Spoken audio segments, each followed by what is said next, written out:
Queridos irmãos e irmãs, muitíssimo boa noite a todos vocês. Quero agradecer imensamente a oportunidade de estar aqui nessa casa. Você quer falar para o microfone?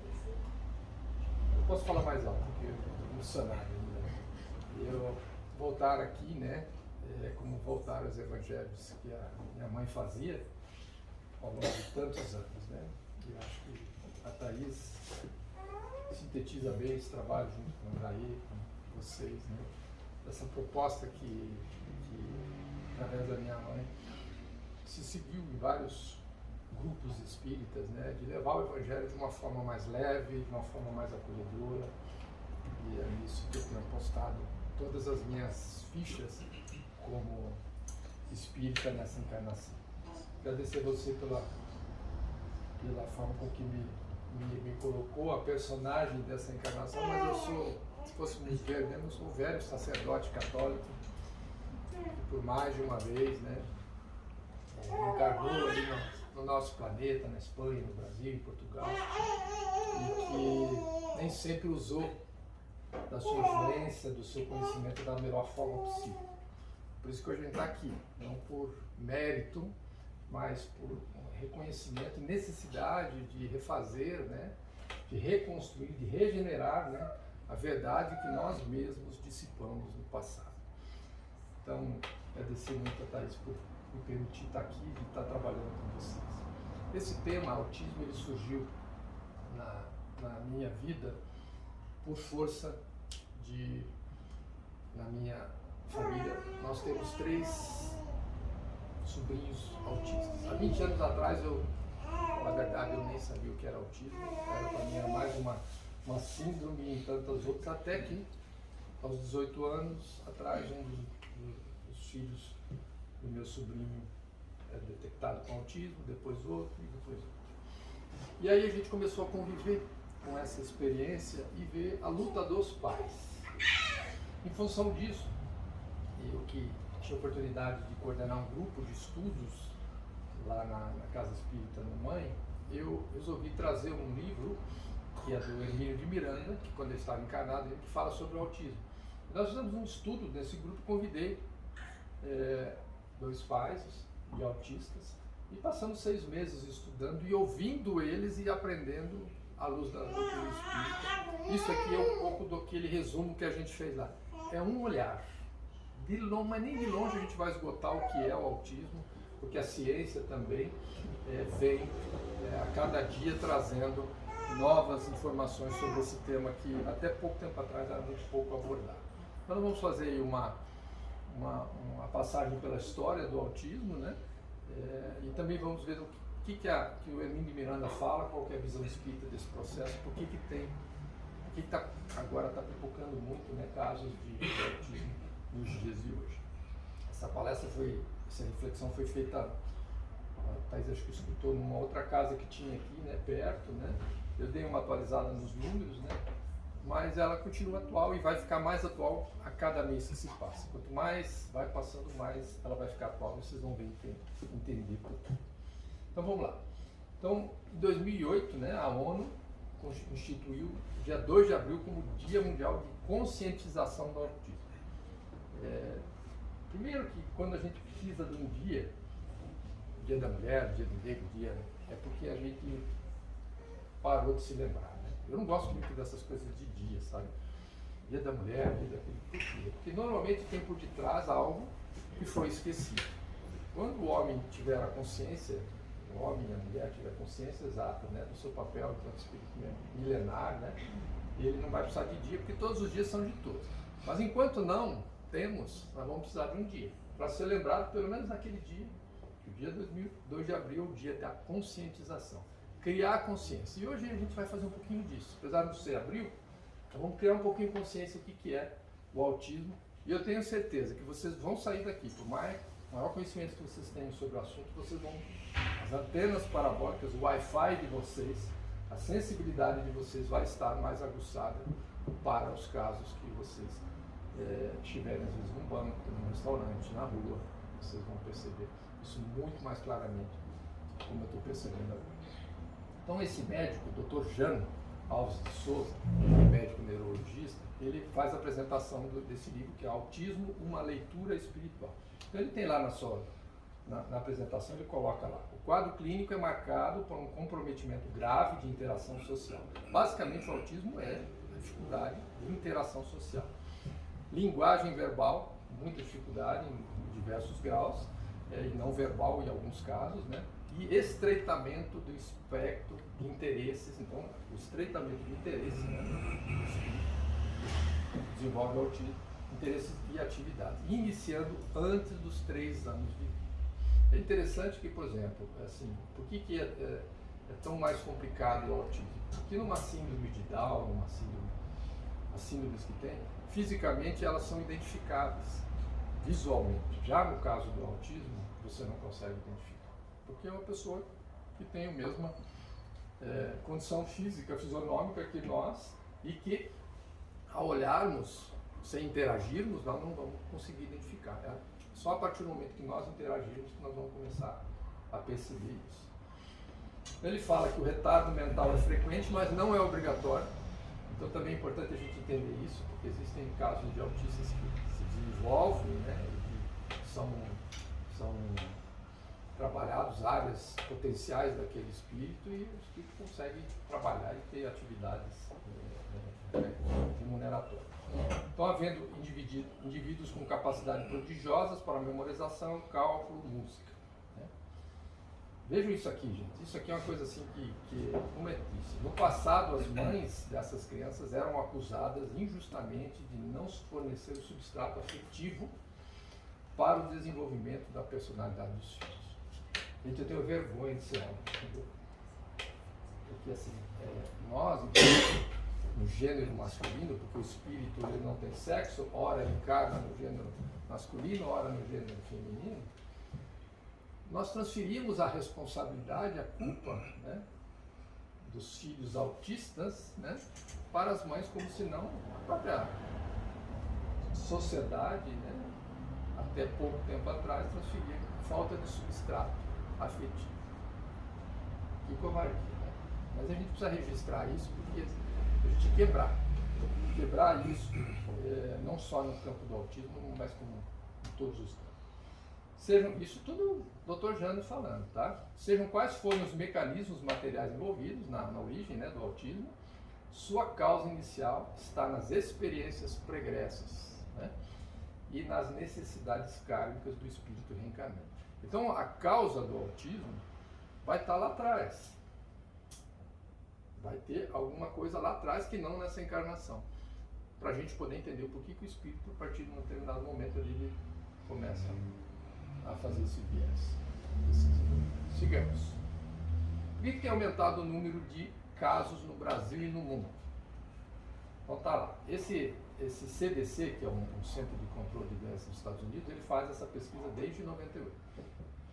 98 eram 5 casos para 10 mil nascimentos. É verdade que assim, o diagnóstico do autismo foi melhorado de lá para cá, e com isso fez com que um número maior né, que talvez tivesse menos, talvez, né? Mas eu acredito que havia menos, até porque tem um fator aí espiritual do mundo de regeneração que contribuiu muito para o aumento de casos. 2007 passou de 5 para 10 mil para 1 para 150, isso nos Estados Unidos, tá? 2002, 1 para 68 nascimentos, 2014, 1 para 59, e eu atualizei a pesquisa agora, 2 de dezembro de 2021, o mais relatório mostra que 1 a cada 44 crianças aos 8 anos de idade, em 11 estados norte-americanos, é diagnosticada autista. Então vejam, isso lá nos Estados Unidos, e aqui acho que não deve ser muito diferente disso, tá? Estima-se que no Brasil tem mais de 2 milhões de autistas, deve ter muito mais agora, que quando foi feito isso aqui, foi feito lá atrás, né? No estado de São Paulo, mais de 300 mil casos, isso tem muito mais, com certeza, até pela quantidade de autistas que a gente tem percebido nas histórias. Eu fui fazer uma palestra de Aguapitã, uns 3 meses ou 4 meses atrás, e conversando sobre outro dia, eu falei da palestra de autismo, não estava falando sobre o autismo lá, né? E uma das professoras que fazia um levantamento, eu estava falando a quantidade que tinha nas escolas de autistas, que era uma coisa assim muito superior àquilo que, não me lembro do número exato, não vou arriscar aqui falar, está gravando, né? Mas E até se a gente estivesse gravando, ia falar 33, 34, nem ia saber, né? Prova, né? Mas assim, um número muito grande que me assustou. Ali, Jaguapitã, pertinho de casa, né? Em 2020 nós tivemos também aqui antes disso aqui, né? Estima-se que em pouco tempo vai alcançar um caso para cada 25 nascimentos. Isso quer dizer que assim, muito possivelmente no futuro breve, nós vamos ter no nosso círculo afetivo de influência ou familiar, consanguíneo ou não, alguém com autismo. Se já não teve, eu tenho 3. Tenho 3 já lá. Na minha área de trabalho já tem filhos de pessoas que trabalham comigo que têm autismo. Então é importante a gente ter esse conhecimento porque as tribos religiosas não abordam esse tema. A ciência aborda, mas as tribos não. Isso é tratado como... Até porque não consegue explicar. Como é que vai explicar a justiça divina?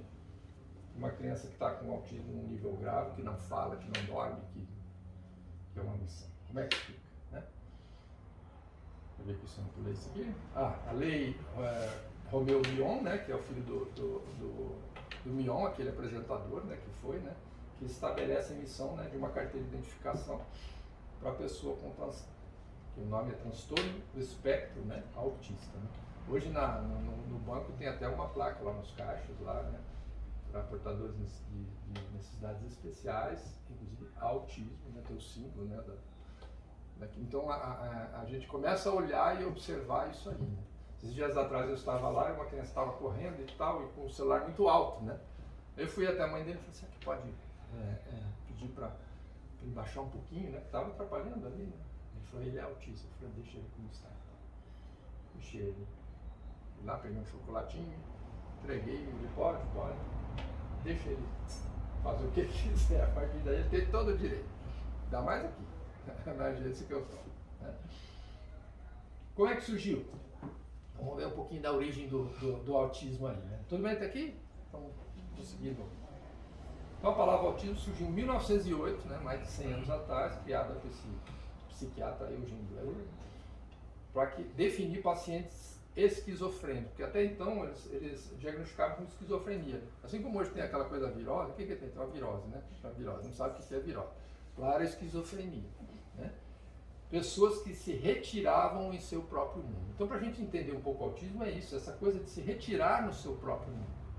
Vocês vão ver a experiência que eu tive com um dos pais dos autistas, que ele traz uma frase que eu trouxe aqui para vocês, que para mim, acho que se a gente pudesse levar só a frase já definiria como é que a gente deve atuar com os autistas. Só aquela frase daquele pai, que é o meu sobrinho.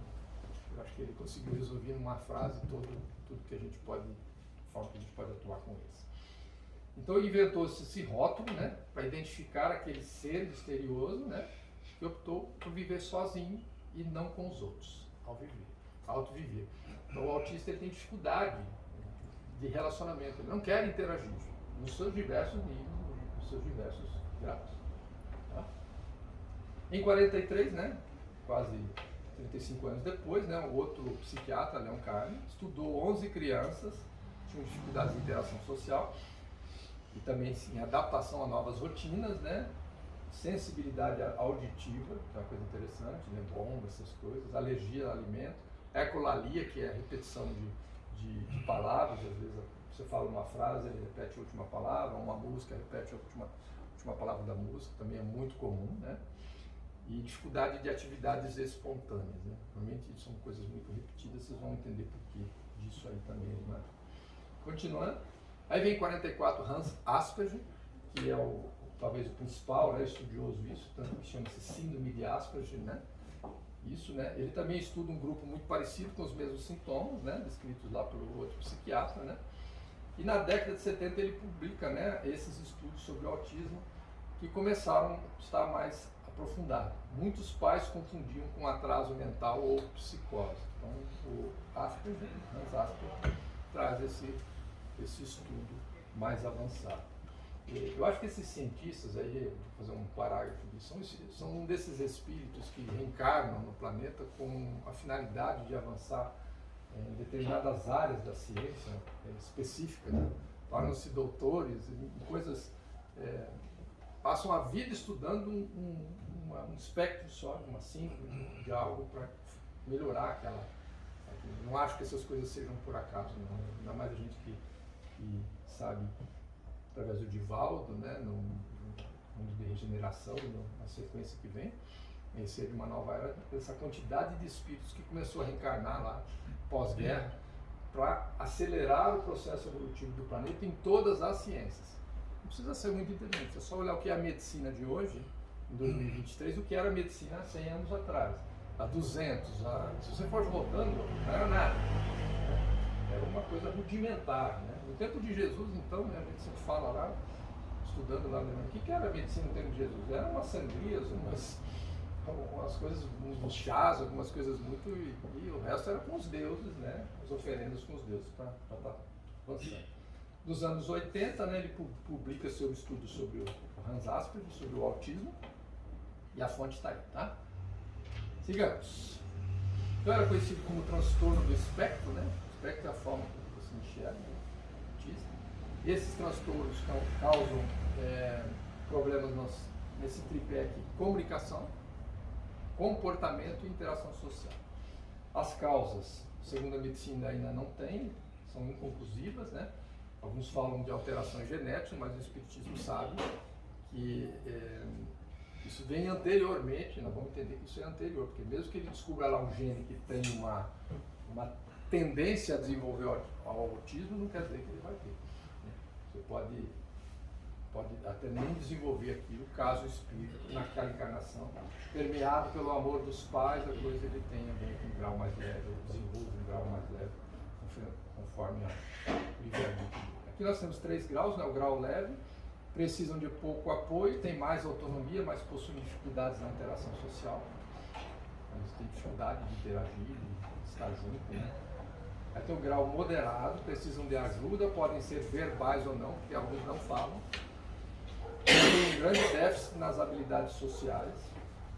E o grau severo, precisam de total ajuda, apoio para a vida toda, muito dependentes, com grandes déficits na comunicação e interação social.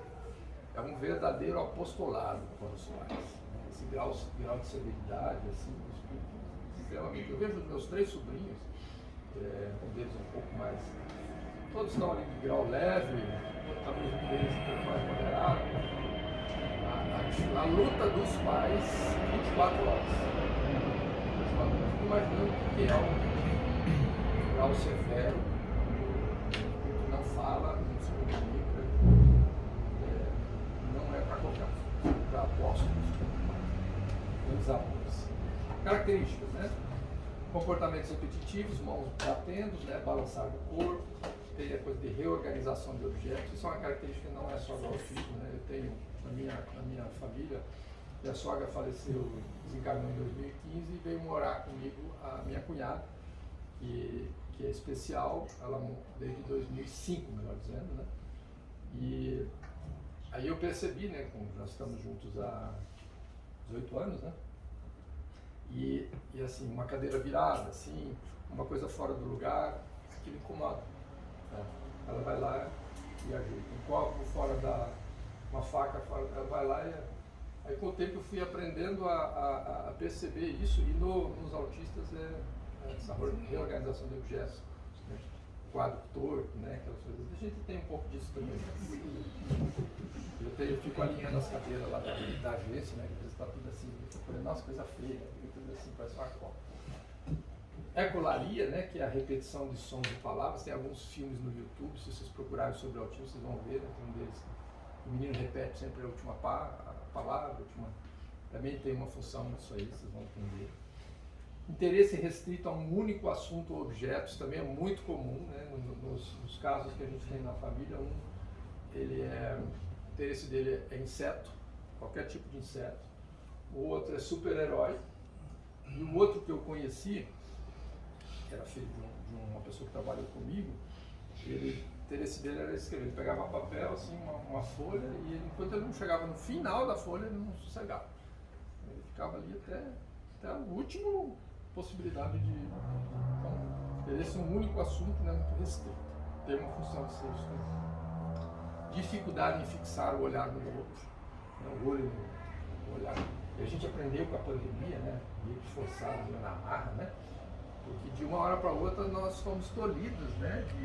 Primeiro de estar abraçando, de estar perto, e que nós precisávamos, a partir daí, desenvolver a nossa capacidade de amarmos, de sermos fraternais, de expressarmos a nossa energia, o nosso olhar, a nossa forma, só com os olhos.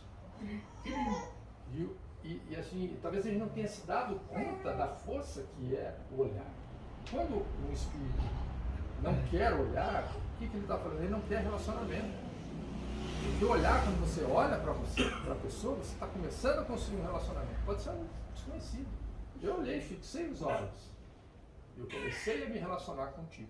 Por mais que eu não venha conversar.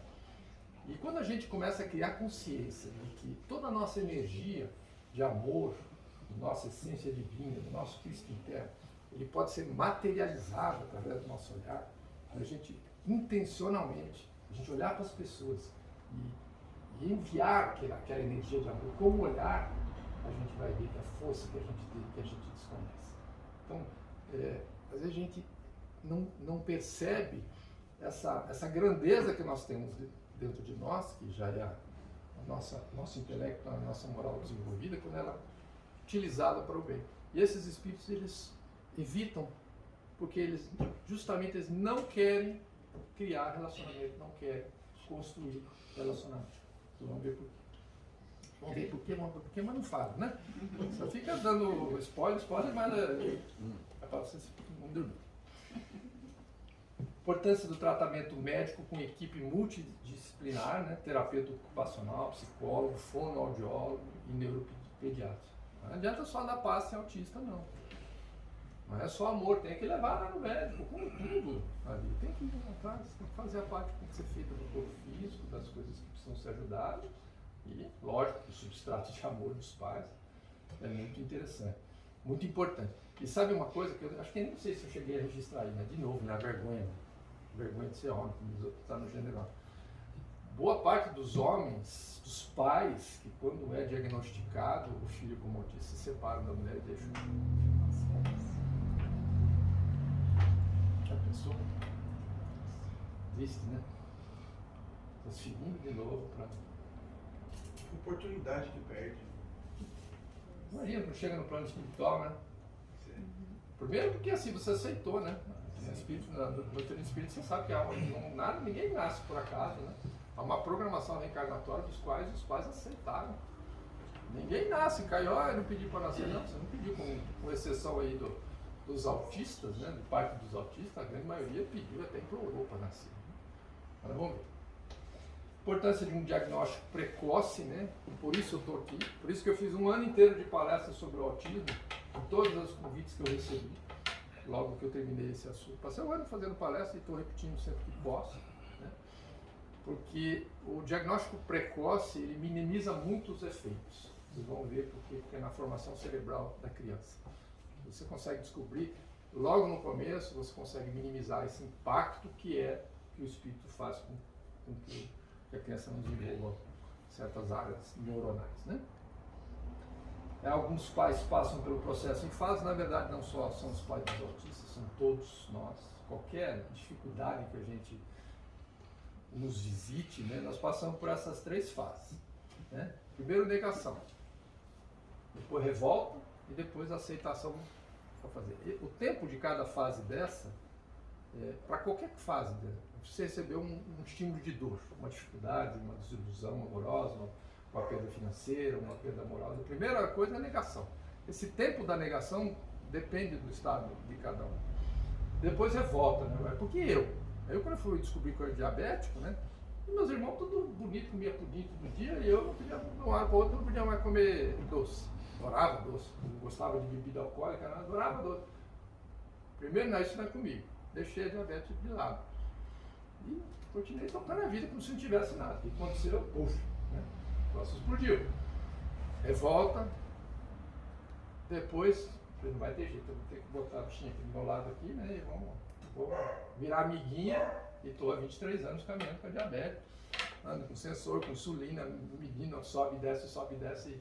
E faz parte, porque isso é um processo disciplinar. Então, esse processo de negação, ele é muito comum e fica muito evidente nos pais, porque ninguém quer. Primeiro que a criança, fisicamente, ela ela está normal visualmente. Os 3 pais lá, no primeiro momento, não. Chegou num ponto que, quando começa a crescer, começa a destoar das crianças da mesma idade, aí vão buscar. Quanto antes isso for feito, maior chance de se evitar os transtornos que podem causar essa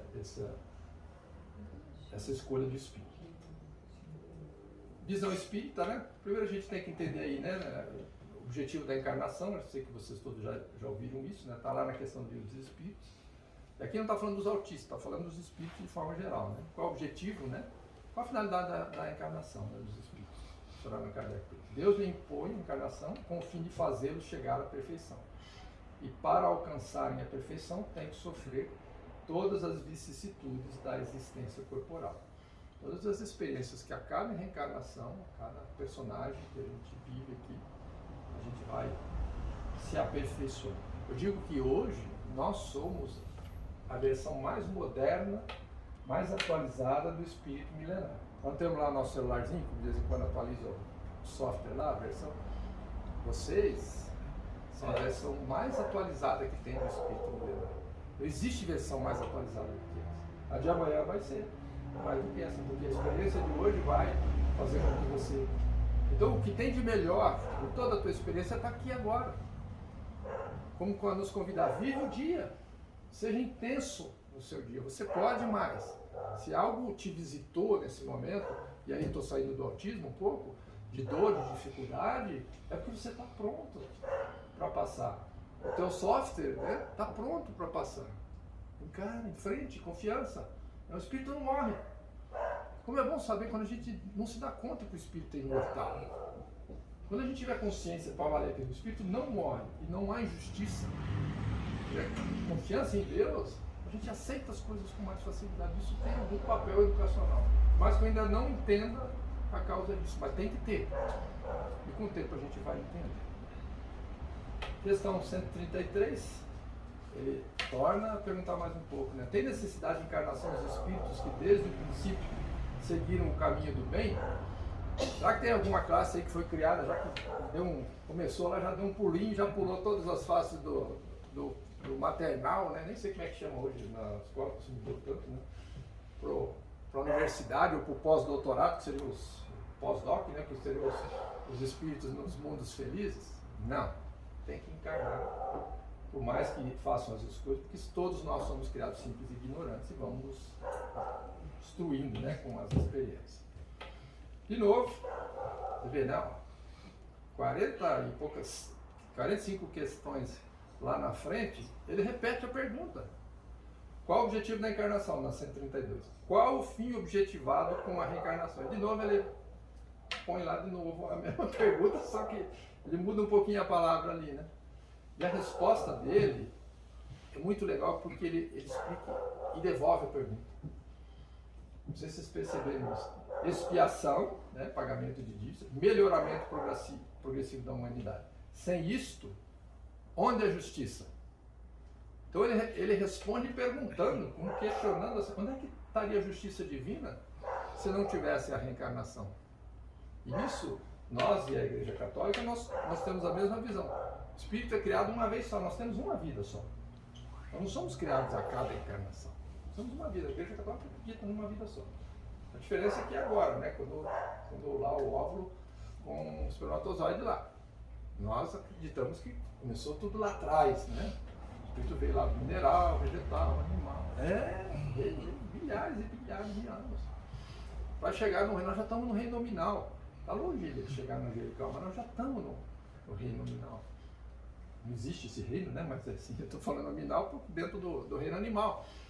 Nós já estamos criando consciência de que há uma continuidade, né? Que a gente veio. Isso é tão legal, criar essa consciência, ter essa percepção para a gente errar menos, né? Então, onde é a justiça, né? Como é que explica? E no livro Joana de Jesus, ela fala uma coisa muito legal, que ela fala assim, o ser imortal e inteligente, que é o espírito, vai animando diferentes personalidades. Está lá. Possuindo inúmeras indumentárias carnais, cada qual condizente com as suas necessidades de expiar e ser provado a fim de evoluir.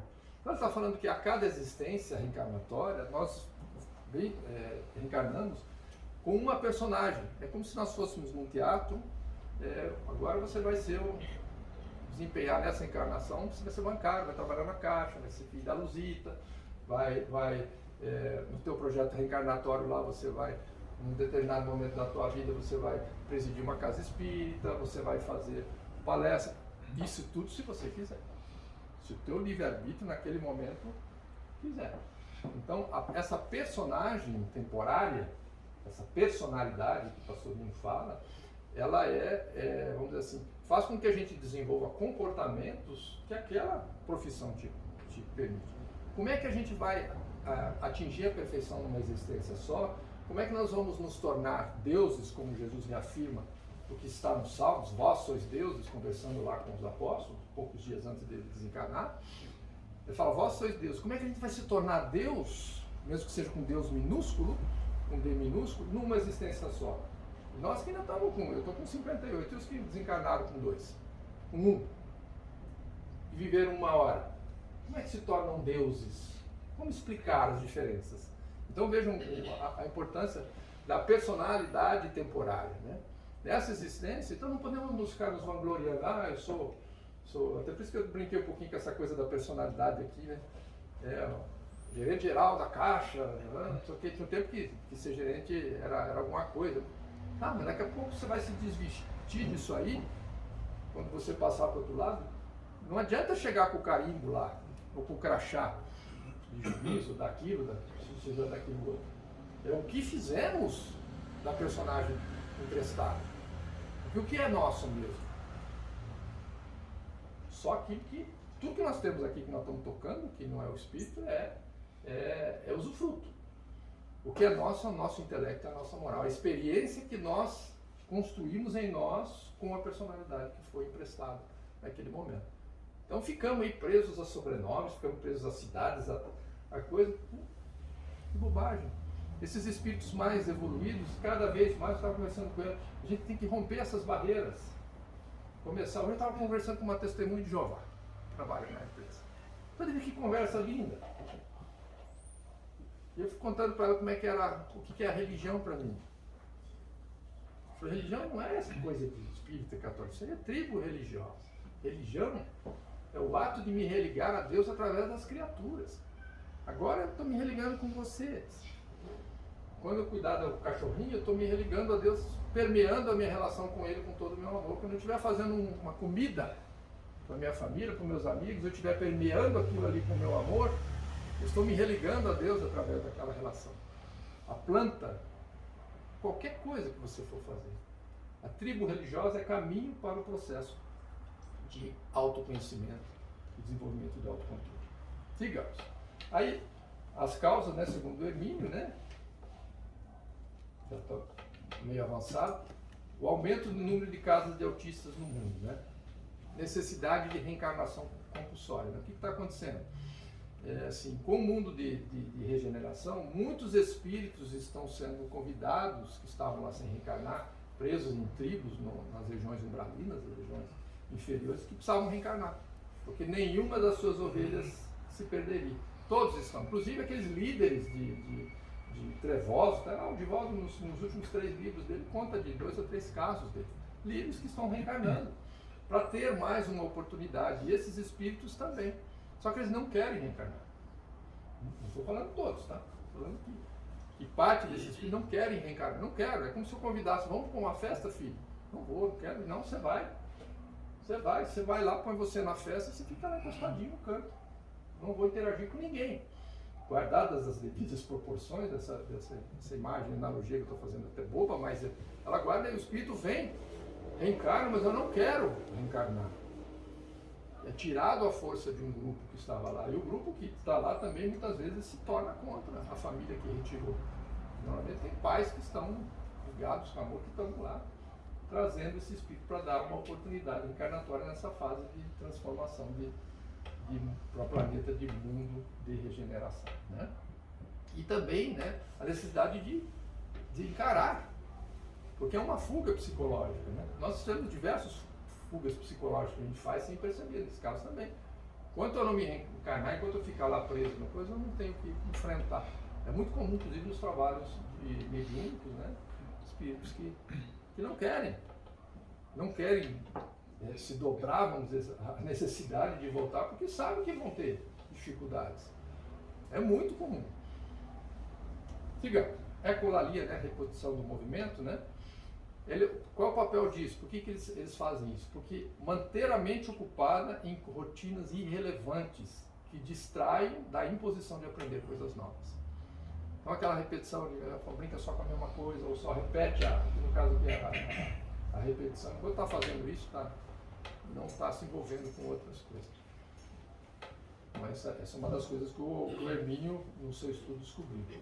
Olha aqui, sem estímulos mentais pela escolha do espírito, pelo seu livre-arbítrio, os dispositivos cerebrais correspondentes ficam atrofiados ou mesmo lesados e até incapacitados. Por isso a importância do diagnóstico precoce, para que naquele momento em que a criança pequena ali está formando o seu cérebro neuronal, ele é formado por estímulos.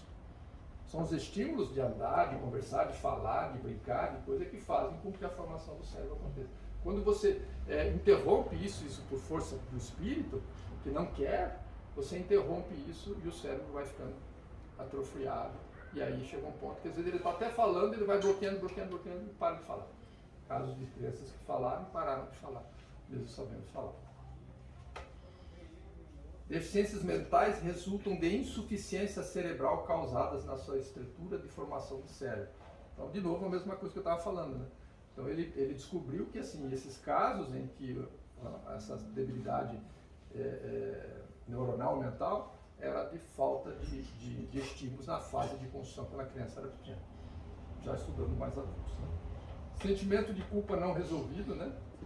Originado por desvios de comportamentos em outras vidas, né? Então, no seu estudo, ele descobriu isso também. Isso aí não é só a coisa do autismo. Isso, se a gente for ver, tem até uma palestra sobre culpa aí que a gente pode trazer aí para vocês, né? É uma coisa muito comum na nossa vida aí, que dá uma travada legal assim, no nosso processo evolutivo.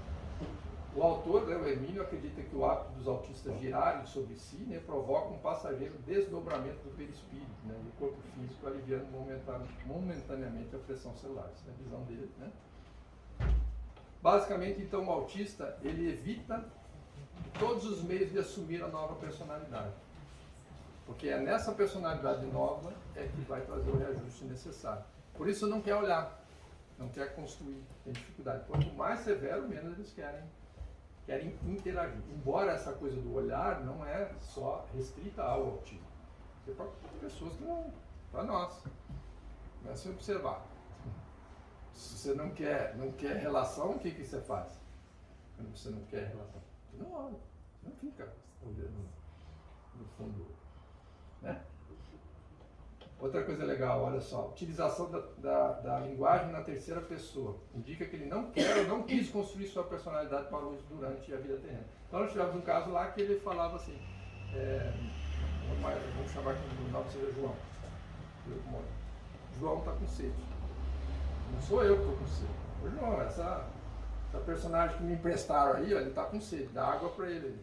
Viu? Ele está precisando tomar água. Então a terceira pessoa aí, utilizando ele. Já quase finalizando, né? Então, além do tratamento médico multidisciplinar, né, envolver o irmão autista, né, com muito amor, com solidariedade, aceitação.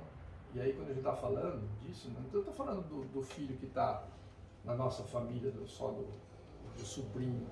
Estou falando daquele que está no banco lá, que está na tua filha, que está na fila do restaurante, que está gritando, que está berrando, que está numa crise, ou que tem um barulho, que tem uma coisa muito alta e ele entra em crise. Como é que a gente pode ajudar, né? A prece, com o crescimento, sem julgamento, porque a gente passa a julgar. Eu me via julgando, se fosse, né? A falta de, né? A gente já, né? Normalmente já o juiz lá já não conhece nada da história do espírito. Já decreta lá a pena da mãe. Ele está lá com a mãe, né? Nem o pai não vai, né? É a mãe. Normalmente esses casos até com a mãe. O pai larga a criança para a mãe cuidar. Olha isso aqui, gente. Essa frase aqui, eu acho que é a frase que vocês puderem levar, eu agradeço. Então, um dos meninos autistas, chegou de casa à tarde, né? E o pai dele, que é meu sobrinho, falou assim, filho, o que você comeu hoje lá na escola? Esse menino nem olha para mim, pra você ter uma ideia. Agora que ele está interagindo comigo. Beleza? Mas tem muito trabalho dos pais. Ele, mas nem deu bola. Né? Foi que falar com a parede. Aí ele pegou, abaixou. Nem tinha isso, abaixou. Como ele era um menino que tinha o espectro dele estava muito voltado para insetos, no caso dele, ele tinha essa obsessão por insetos, ele falou assim, uma abelhinha me contou que você comeu uma coisa muito legal lá na escola. Imediatamente, ele olhou para ele e falou que tinha comido. E aí o pai fala isso no estudo. Eu, para mim, isso aqui é de uma grandeza. É preciso entrar no mundo deles para trazê-lo para nós. Gente, vocês têm noção do que é isso? Eu vou repetir. Entrar no mundo deles para trazer para nós. E isso não vale só para o autismo. A gente trabalha no meio espírita e atende pessoas de todas as classes sociais, espíritos de todas as condições sociais. Eu acho que essa frase é muito legal, porque ela humaniza, ela faz a gente se sintonizar. Porque não adianta você estar lá no estágio vibratório lá, eu vou estar aqui, se você não conseguir entrar na sintonia dele, para que ele possa te olhar, entrar no mundo dele, para você trazer ele para nós. Então eu achei isso de uma beleza, assim, de uma grandeza, que eu acho que o estudo todo vale por isso, e vale também para a nossa vida. Nos Estados Unidos, né, as escolas especializadas estão buscando potencializar aquilo que ele é forte. Todo autista tem algo que ele se destaca. É quase que uma psicologia positiva, né? Então ele descobre aquilo ali, fortalece aquilo, e desenvolve aquela área que ele já tem aquela característica. Porque não pensa que esse espírito não tem intelecto, que não tem, pode até estar com o cérebro deformado lá pela escolha que ele fez ali, mas assim, ele traz as suas características de vidas passadas. Então, memória, cálculo, esporte, né? Dizem que o Messi, né? Não sei, né? Mas não importa. Antes de falar nisso, eu quero contar de um outro caso que eu tive, né? Que até naquele dia que estava lá, foi lá assistir a palestra minha, foi muito legal. E eu estava trabalhando aqui na agência Londrina, aqui eu comecei a falar sobre o autismo, e esse pai sentou, ele nem é espírito, não é nada, e comecei a falar da visão espírita, o que era o autismo para ele. Ele começou a olhar, ficou emocionado. Daqui a pouco ele olhou para mim. A caixa que conhece como Pedroso, né? Ele falou, Pedroso, você não tem noção do que você está falando. Você não sabe o peso que você está tirando das minhas costas. Eu falei, por que, fulano? Eu tenho um filho autista. Para mim, Deus tinha me castigado por eu não ter sido um bom filho. Porque eu recebi ele. Aí vem você e me fala de que os pais, na grande maioria das vezes, vêm com uma missão de resgatar esses espíritos milenares e tal. Então, assim, já valeu a pena o estudo por isso. Porque quantos como ele não estão aí? Que não entendem, né, o processo de encarnatório, o objetivo de estudo. E que um irmão autista, um irmão com síndrome, é uma bênção que está ali, que você pode ajudá-lo no seu processo de reeducação. Então, precisamos nos lembrar, né, que nós, pais, né, no plano espiritual, aceitamos antes de reencarnar, receber esse espírito necessitado de reajustes. Eu não acredito que venha algum pai, pelo menos um deles, sem ter aceitado. Não consigo imaginar. Pode ser que um deles possa até ser que não, mas sempre vai ter um que... Deus não colocaria um espírito para regenerar tendo uma oportunidade com duas que não estariam dispostos a resgatar. Seria a mesma coisa que botar a gente para ser treinado por um cara que não quer nos treinar. E Deus não faria isso conosco. A justiça divina é muito maior do que isso, né? Outro ponto importante, né? Muitos deles são retirados da divina providência, né? De grupos de espíritos que estão lá nas regiões umbralinas. E o que acontece? Esses espíritos que estavam lá, que faziam parte do grupo, se voltam contra os pais. E aí passam a obsidiar a criança, às vezes até os pais. E eu presenciei isso. Os autistas, eles vêm com a mediunidade também extremamente aflorada, não vou falar desenvolvida, aflorada. E um dos meninos lá com 5 anos, né, e perfeitamente ele incorporado, falando para a mãe, eu vou te matar. Eu vou te matar. E precisava de 3, 4 para segurar uma criança de 6 anos. E ali uma pleia de espíritos, com muito amor, dia, noite, após dia. Hoje ele ainda demonstra muito das suas dificuldades, todos eles, mas estão vencendo. Veja como a força do amor associada à medicina, aos estudos que estão sendo feitos, no varejo, dia após dia, eu tenho visto todos os 3 na minha família vencendo, fazendo com que esses espíritos avancem, tenham uma condição um pouco melhor, mais digna, interagindo.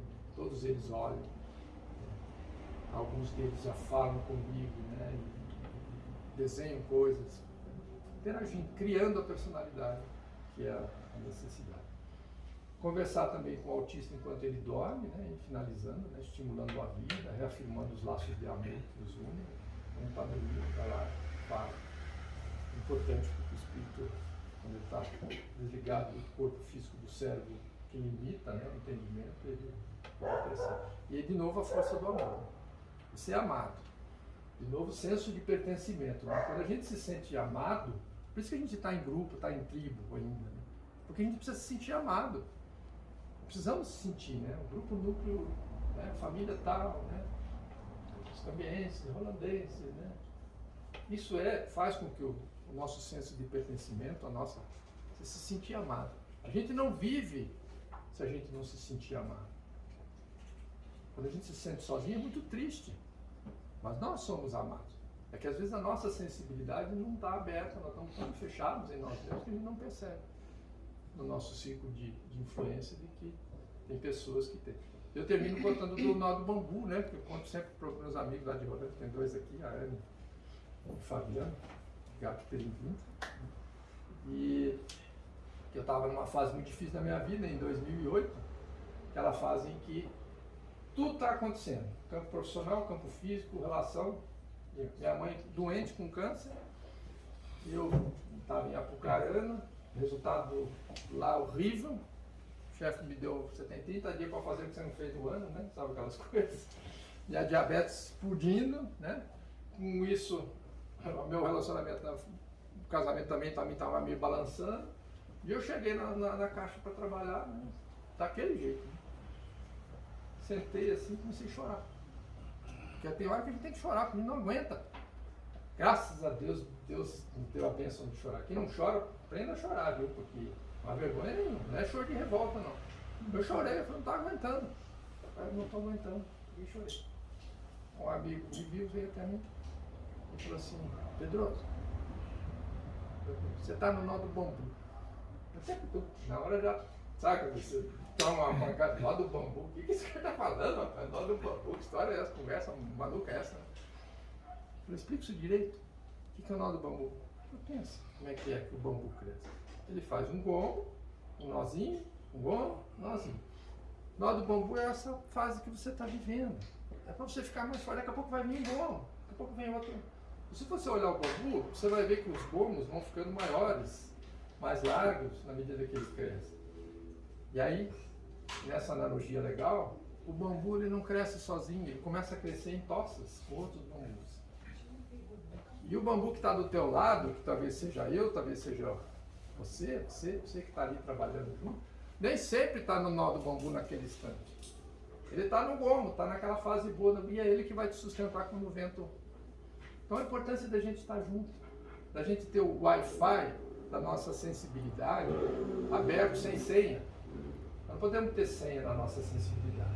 Se o nosso Wi-Fi estiver com uma senha aberta, que a gente andar na rua, olhando para os lados, vendo as pessoas que estão com dificuldade, sentindo energia, enquanto médiums, talvez nós não vamos poder conversar, mas nós vamos poder fazer uma prece.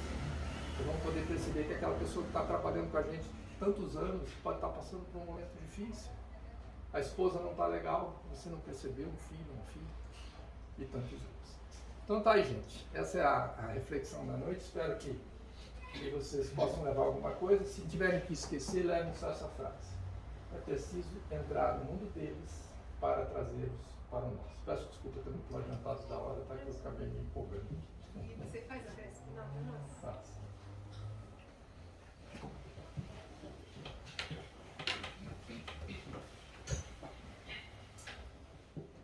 Senhor Jesus, nos sentimos pequenos, olhando a história milenar do Espírito, olhando os nossos erros e o quanto ainda temos a aprender. Reconhecemos, Senhor, todos os convites que o Senhor nos trouxe ao longo desses milênios, desde os profetas mais antigos, os Senhor, os discípulos, os 500 da Galileia, Francisco de Assis, Dr. Bezerra, Francisco Xavier, Manduça, Madre Teresa, Gandhi, Buda, Maomé, em todos os campos e cantos do planeta, o Senhor nos convidou a avançarmos no nosso processo evolutivo.